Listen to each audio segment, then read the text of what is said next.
जम्मू कश्मीर के पहलगाम में हुए आतंकवादी हमले में पर्यटकों की मौत के बाद देश भर में पाकिस्तान और आतंकवाद के खिलाफ जबरदस्त विरोध प्रदर्शन हो रहे हैं।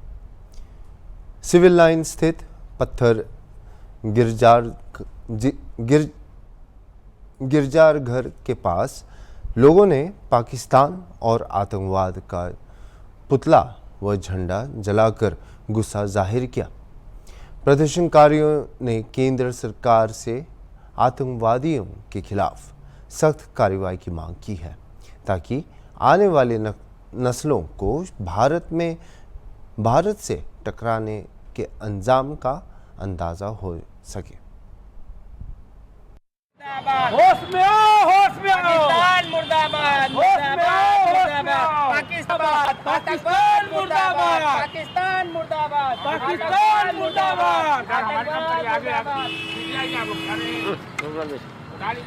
किस तरह से आप क्या हुआ, क्यों किया, कल जो है पाकिस्तान का जो नापाक हरकत उन्होंने जो दिखाया है हमारे हिंदुस्तान की जो है आवाम को, जो है हिंदू मुसलमान नहीं होता, इंसान इंसान होता है। चाहे इंसान मुसलमान की जान हो चाहे हिंदू की जान हो, मगर उन्होंने तो हिंदू को इंसान लगा के मारा है। ये पाकिस्तान की बहुत गलत नीति है ये, और ये हमेशा ये करते चले आ रहे हैं। कुछ वो फसाद थोड़ा बहुत कर देते, बाकी हम लोग मुसलमान हम लोग की बदनामी होती है।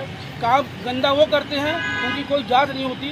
मैं माननीय प्रधानमंत्री नरेंद्र मोदी से कहना चाहता हूँ कि पाकिस्तान को एकदम नस्तो नाबूद कर दें, ख़त्म कर दें, कि वहाँ से आतंकवादी ना हो पावे। ठीक परिचय दें अपना। राशिद राही। किस तरह से आज ये भूखन किया है, क्यों ये किया, क्या पूरा थोड़ा तेज बोलना। बिल्कुल, आज देश और इंसानियत के लिए बहुत बड़ा धक्का लगा है कि जिस तरह से पाकिस्तान ने ये कृत्य किया है, आतंकवादियों ने ये कृत्य किया है कि निर्दोष लोगों की हत्या की है, वो किसी भी तौर पर बर्दाश्त नहीं की जा सकती। इसलिए हम लोग कहेंगे आतंकवाद मुर्दाबाद, पाकिस्तान मुर्दाबाद। और भारत सरकार से, माननीय प्रधानमंत्री जी से, माननीय गृह मंत्री अमित शाह जी से और रक्षा मंत्री राजनाथ जी से ये आह्वान करेंगे कि अपने जो हिंदू भाइयों को इस तरह से उन्होंने मारने का काम किया आतंकवादियों ने, इतनी कठोर कार्रवाई कीजिए कि उनकी आने वाली पुश्ते नस्लें याद करें कि इस तरह का कृत्य करने के बाद हिंदुस्तान किस तरह का सबक सिखाएगा, और आने वाले टाइम में हिंदुस्तान पर इस तरह के आंख उठा के कोई गलत घटना करने की ज़रूरत ना करें। ये हम लोग का कहना है। लेकर आज क्या किया है? आज हम लोग ने जो है आतंकवाद और पाकिस्तान का पुतला फूका है, और पाकिस्तान तक ये आवाज़ पहुँचे कि यहाँ के मुसलमान भाई, यहाँ के मुस्लिम लोग, आवाम भी शांति और सुरक्षा चाहते हैं। हिंदू भाइयों के लिए भी उतना प्रेम है, और हाँ, जिस तरह की आतंकवादी घटना है वो बिल्कुल बर्दाश्त नहीं की जा सकती। राहिल हसन, प्रयागराज। जम्मू कश्मीर में हुए आतंकी हमले के बाद प्रधानमंत्री नरेंद्र मोदी का 24 अप्रैल को कानपुर दौरा रद्द कर दिया गया है। कानपुर में मेट्रो के उद्घाटन का कार्यक्रम प्रस्तावित था और जिसे अब स्थगित कर दिया गया है। विधानसभा अध्यक्ष सतीश महाना ने इस फैसले की आधिकारिक पुष्टि भी की है। प्रधानमंत्री ने आतंकी हमले पर गहरा दुख व्यक्त किया और कहा कि जब पूरा देश शोक में है तो विकास कार्यों का आयोजन स्थगित किया गया है। हुई दुर्भाग्यपूर्ण घटना पर इस देश के माननीय प्रधानमंत्री जी का जो कल कानपुर का दौरा था, उन्होंने निरस्त कर दिया है। प्रधानमंत्री कार्यालय के द्वारा सूचना दी गई है कि ऐसे अवसर के ऊपर जिस समय पूरा देश दुखी है, ऐसे अवसर पर कानपुर महानगर में आकर किसी भी प्रकार के विकास की या अन्य संबंधित गुणगान करना सर्वथा अनुचित है। तो इस प्रकार का संदेश माननीय प्रधानमंत्री जी के द्वारा दिया गया, तो नहीं आ रहे। माननीय मुख्यमंत्री जी के द्वारा भी लगातार बातचीत हो रही है, प्रधानमंत्री कार्यालय से भी लगातार बातचीत हो रही है, लेफ्टिनेंट गवर्नर कार्यालय जम्मू कश्मीर से भी लगातार बातचीत हो रही है। और दुर्भाग्य से जिस बच्चे को हमने खोया, उसके पिताजी इसलिए जो इसमें कश्मीर में मौजूद है, उनसे भी बातचीत हो रही है। ये दुखद दुर्भाग्यपूर्ण घटना जिन्होंने भी करी है, इस देश को विश्वास है अपने नेतृत्व के ऊपर, इस देश को विश्वास है अपनी सेनाओं के ऊपर कि जिन्होंने जिस प्रकार का पाप किया है उनको उसी प्रकार की सजा उनको मिलेगी और वो किसी भी हालत में बच नहीं पाएंगे।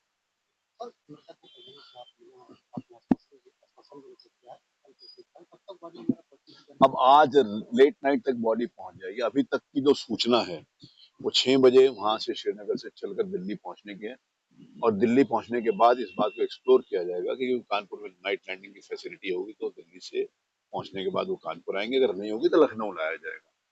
और उसके बाद कल सवेरे जो परिवार का सामूहिक रूप से बैठकर विचार विमर्श हुआ है, फाइनली जिस समय उस बच्चे के पिता श्री संजय जी आ जाएंगे तो निर्णय किया जाएगा। लेकिन अभी तक के हिसाब से कल सवेरे 7 बजे उसके अंतिम संस्कार के लिए उनके गांव यहाँ पर हाथीपुर महाराजपुर से उठे। आतंकवादियों ने जिस तरह ये दुर्भाग्यपूर्ण है। देखिए, इस देश की संस्कृति और इस देश के संस्कारों को कुछ लोग तार तार करना चाहते हैं, तोड़ना चाहते हैं। हमारे यशस्वी प्रधानमंत्री पूरी दुनिया में बड़े गर्व के साथ कहते हैं कि भारतीय संस्कृति वसुदेव कुटुंबकम की स्थिति है। भारतीय संस्कृति सर्वे भवन्तु सुखिनः की स्थिति। तो इसमें सबके सुखी का भाव और पूरा विश्व एक परिवार का भाव होता है। वहां पर अलगाववाद नहीं होता। लेकिन कुछ लोगों को एकता, अखंडता, प्रगति पसंद नहीं है। ऐसे पापियों को, जिनको अलगाववाद ही पसंद है, उस प्रकार की घटनाएं करते हैं। दुर्भाग्य से इस प्रकार की घटनाएं 10-11 वर्ष पूर्व रेगुलरली होती थी। धर्म पूछकर एक ही लाइन के ऊपर खड़े होकर 23 इस देश के कश्मीरियों को मार दिया गया। इसी धर्म पूछकर वहां पर जम्मू कश्मीर में आरी से उनको चीर दिया गया। लेकिन जब केंद्र में सशक्त सरकार आई और सेना को इस बात की छूट दी गई कि आप अपना निर्णय अपने हिसाब से करें और आतंकवादियों को उस कानून की सजा दें, तो उसके अनुरूप कुछ वर्षों से इस प्रकार की घटना नहीं हुई थी। लेकिन जिन आतंकवादियों ने, कायरों ने, जो मोदी के नाम से डरते हैं, अगर डर नहीं होता तो ये बात नहीं कहते कि जाके बता दें। जो व्यक्ति जिससे डरता है ना, व्यक्ति 2 ही आदमियों का नाम लेता है। एक तो जिससे मोहब्बत करता है उसका नाम लेता है, जिससे डरता है उनका नाम लेता है। तो मोहब्बत तो वो करते नहीं है क्योंकि वो अलगाववादी है, उनकी हमारी विचारधारा नहीं मिलती, तो इसे वो डरते हैं। तो डरपोक कायर आतंकवादी जो इस देश की सरकार से डरते हैं, इस देश की सेनाओं से डरते हैं, उन्होंने छुपकर ये कायराना हरकत करी है। उनको उसकी सजा मिलेगी और हमारा देश की सेनाएं और माननीय प्रधानमंत्री जी और गृह मंत्री जी को देंगे, ऐसा देश के प्रत्येक नागरिक को विश्वास है। आपने कहा कि घटनाएं को देखी और वाकई में देखने को मिला, यही लोगों में विश्वास था कि वहाँ जा रहे थे और पर्यटन में शादी ले रहे थे। 4-5 साल से कोई ऐसी घटना नहीं हुई। अब जब घटना हुई तो क्या लगता है राज्य सरकार भी बची वहाँ पर? देखिए, सरकार, राज्य सरकार की लापरवाही, मैं इसके ऊपर कोई भी कमेंट नहीं कर सकता कि राज्य सरकार की लापरवाही किसी, लेकिन जहां कहीं भी चूक हुई है और जहां जिन लोगों ने भी घटना करी है, मैंने जैसे कहा कि हमारे को विश्वास है अपनी सेनाओं के ऊपर, हमारे नेतृत्व के ऊपर, उनको सजा मिलेगी मिलेगी। मैं आज के अवसर पर इतना ही कहना चाहता हूँ। अब ये इसको इस बात पहलगाम में हुए आतंकी हमले की सभी ओर से कड़ी निंदा की जा रही है, जिसमें सत्तारूढ़ पार्टी और विपक्ष दोनों ही सरकार से निर्णायक कदम उठाने की मांग कर रही है। लखनऊ में आम आदमी पार्टी के राज्यसभा सांसद संजय सिंह ने केंद्रीय सरकार से आतंकवादियों के खिलाफ कड़ी प्रतिक्रिया की अपील की है, खासकर उस भयावह घटना को देखते हुए जिसमें एक पर्यटक से उनका धर्म पूछने के बाद उन्हें गोली मारी गई। संजय सिंह ने खुफिया एजेंसियों की कार्यप्रणालियों पर गंभीर सवाल उठाए हैं और एकजुट राजनीतिक प्रतिक्रिया की आवश्यकता व्यक्त की है। पहलगाम में आतंकवादियों की जो दरिंदगी भरा उनका हमला हुआ है और जिस तरह से वहां टूरिस्ट को टारगेट करके मारा गया,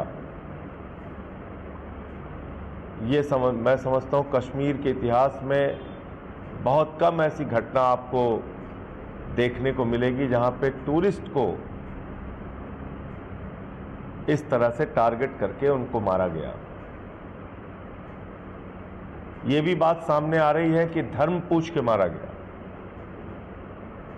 इसका मतलब उन आतंकवादियों का मकसद देश में आतंक और दहशत फैलाना तो है ही, लेकिन वो लोग कश्मीरियों के भी खिलाफ हैं, क्योंकि जब टूरिस्ट टारगेट होंगे तो कश्मीरियों का रोजगार छीनेगा। जब धर्म पूछ के मारने की घटना होगी तो दो धर्मों के बीच में नफरत फैलाने का काम होगा।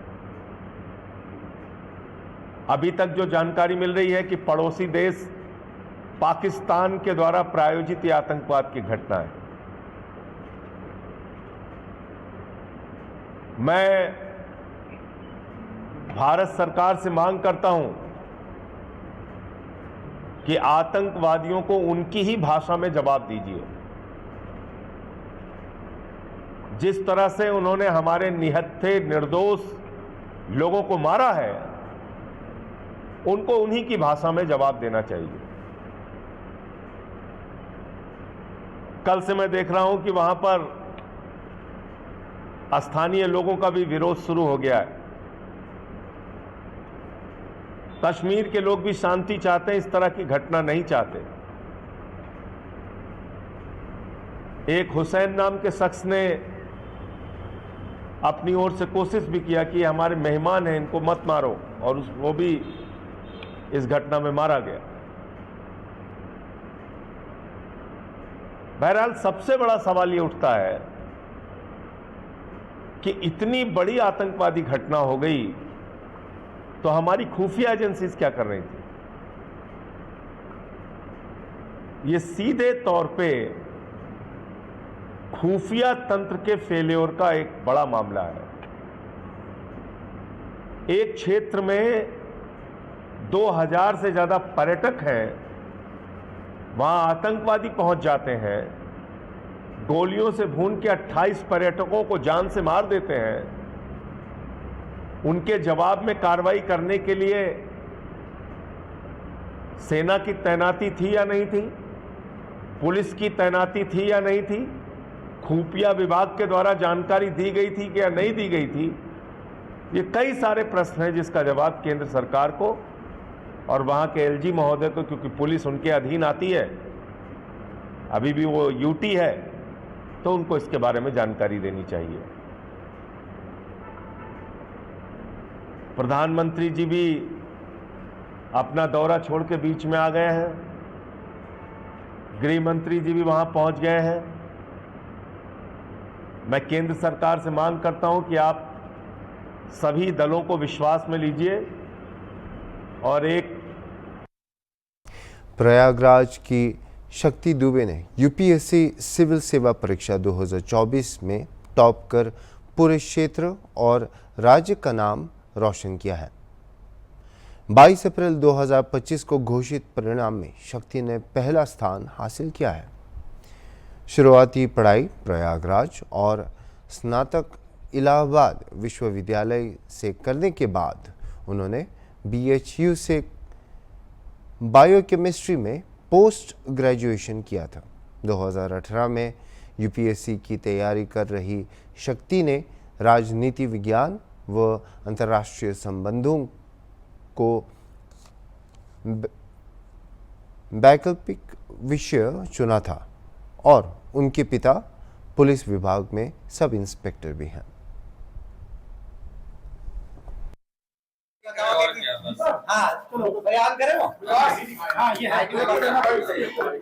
आपकी बेटी ने पूरे देश में टॉप किया है, क्या आपको कभी लगता था बचपन से कैसी थी पढ़ाई लिखाई में? बहुत अच्छी थी पढ़ाई लिखाई में, बहुत आगे थी। अच्छा, तो आपसे बात हुई आज बेटी से? नहीं, आज नहीं। अच्छा लग रहा होगा कृपा है, हाँ भगवान की कृपा है। अच्छा, तो किस तरह से पढ़ाई लिखाई में उसका किस तरह चीजों में इंटरेस्ट, क्या किस तरह का था? खेल हर चीज में खेल कूद खाना पानी इसमें वहीं पे है दिल्ली में। अच्छा, उसकी पढ़ाई कहाँ से हुई है? कहाँ की आप लोग मूल रूप से रहने वाली बलिया है? के बलिया। पढ़ाई कहाँ हुई? एयू से अच्छा, BSc की थी और BHU से की थी, MSc की थी। अच्छा, तो आपको जब पढ़ाई बचपन से पढ़ाई करती थी तो क्या पहले से हमेशा तेज रही पढ़ने में? बहुत तेज है, हर जगह गोल्ड मेडलिस्ट है। लोगों का बधाई देने के लिए मैसेज आ रहा होगा, सबको कैसा लग रहा है? अच्छा, जब ये रिजल्ट आया आपको पता चला कि बेटी ने टॉप कर लिया, उस वक्त कैसा लगा आपको? विश्वास नहीं हुआ। विश्वास नहीं हुआ? विश्वास नहीं हुआ। आज बेटी ने सर ऊंचा किया, कैसा लग रहा है आपको? बहुत अच्छा लग रहा है। अच्छा, परिवार में कितने लोग हैं आपके? कौन कौन है? 2 बेटी है, 1 बेटा है। ये किस नंबर पे है? ये दूसरे नंबर। बड़ा बेटा क्या करता है? बेटा छोटा है, पढ़ाई कर रहा है। अब आपको लगता है कि जिस तरह बेटी ने नाम किया, आपके जो और बच्चे हैं उनके लिए भी अब प्रेरणा बनेगी? प्रभु की कृपा। शक्ति जी के पिताजी क्या करते हैं? पुलिस विभाग में। अपना नाम बता दीजिए। अपना नाम बता दीजिए। प्रेमा दुबे। किस तरह से आपको सूचना मिली, आपकी बेटी से बात हुई कि नहीं हुई, और कैसा रहा? इसके लिए तो रिजल्ट आउट हुआ तो सब जानकारी हो गया कि ऐसी ऐसी सूचना है, बिटिया टॉप की है, ये हमको जानकारी हुई।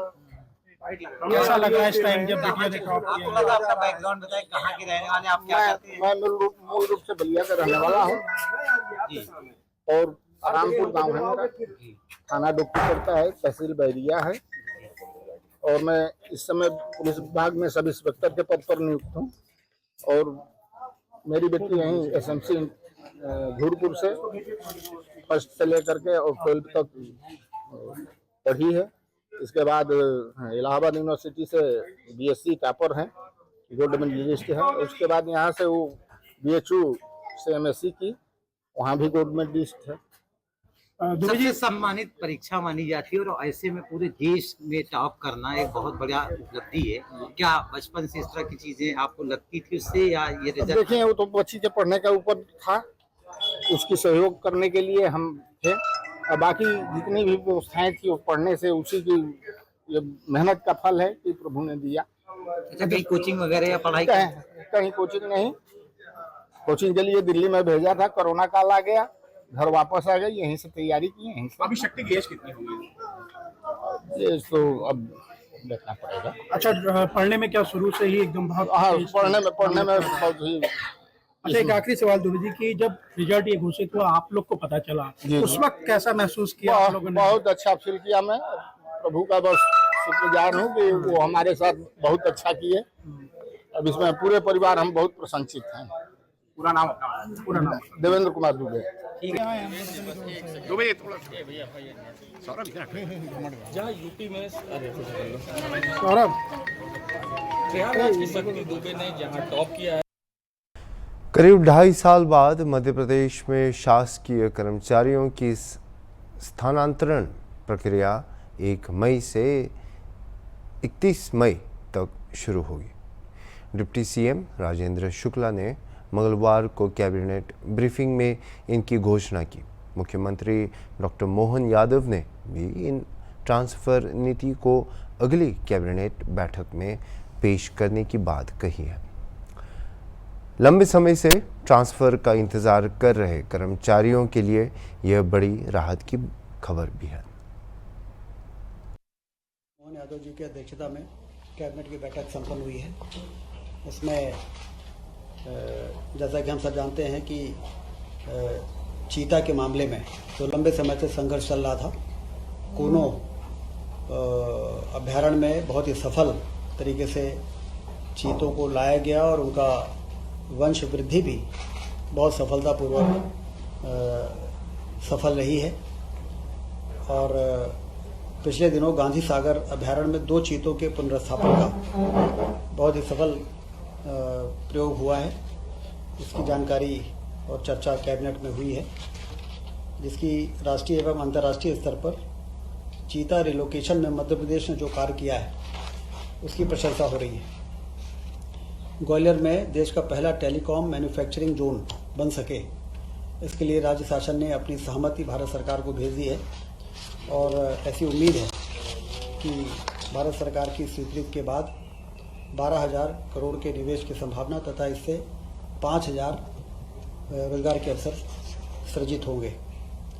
गेहूं उपार्जन 50 लाख मीट्रिक टन हो चुका है। इसमें जो हमारा समर्थन मूल्य है 2425, उसके बाद जो 175 रुपये बोनस का जोड़ा गया, 2600 रुपये में किसानों ने बहुत बढ़ चढ़ के और बड़ी प्रसन्नता के साथ अपनी उपज को खरीदी केंद्रों में पहुंचाया है। और ऐसी उम्मीद है कि 5 मई तक जो टारगेट है 60 लाख मीट्रिक टन के उपार्जन का, वो हमारा पूरा हो जाएगा। किसानों के खातों में 10,562 करोड़ से अधिक की राशि भेजी जा चुकी है। ग्रीष्मकाल में पेयजल व्यवस्था की सतत समीक्षा की जाए, इसका निर्देश माननीय मुख्यमंत्री जी ने सभी प्रभारी मंत्रियों को दिया है कि अपने अपने प्रभार जिलों में दौरे के समय पेयजल की समीक्षा जरूर करें। और जल गंगा संरक्षण का जो अभियान चल रहा है 15 जून तक 16 जून तक, उसमें कहाँ क्या संभावनाएं हैं, कहाँ पर हम तालाबों का गहरीकरण कर सकते हैं, कहाँ हम स्टॉप डैम बना सकते हैं, जिससे पानी का संग्रहण हो और उससे हमारा नीचे का वाटर टेबल जो है वो इम्प्रूव हो सके। 27 अप्रैल को इंदौर में MP टेक कॉन्क्लेव इंदौर में आयोजित होने जा रही है ब्रिलियंट कन्वेंशन सेंटर में, जिसमें 500 से अधिक टेक्नोलॉजी कंपनी की सहभागिता होगी। IT के सेक्टर में ग्लोबल इन्वेस्टर समिट के बाद IT सेक्टर में काम करने वाली जो कंपनीज हैं वो किस तरह से मध्य प्रदेश में अपना निवेश ज़्यादा से ज़्यादा बढ़ाएं, उस दृष्टि से यह जो कॉन्क्लेव होगा ये बहुत ही मील का पत्थर साबित होगा। कैबिनेट ने पोप फ्रांसिस के देहांत पर भी 22 से 24 अप्रैल तक 2 दिन का प्रदेश में राजकीय शोक रहेगा, इसका निर्णय लिया है। ट्रांसफर पॉलिसी अगली मंत्रिपरिषद में जो 1 मई से 31 मई तक प्रभावी रहेगी लाने का भी निर्णय मुख्यमंत्री जी ने निर्देश दिए। अभी के लिए इतना ही और खबरों के लिए आप देखते रहिए हॉर्नबिल TV।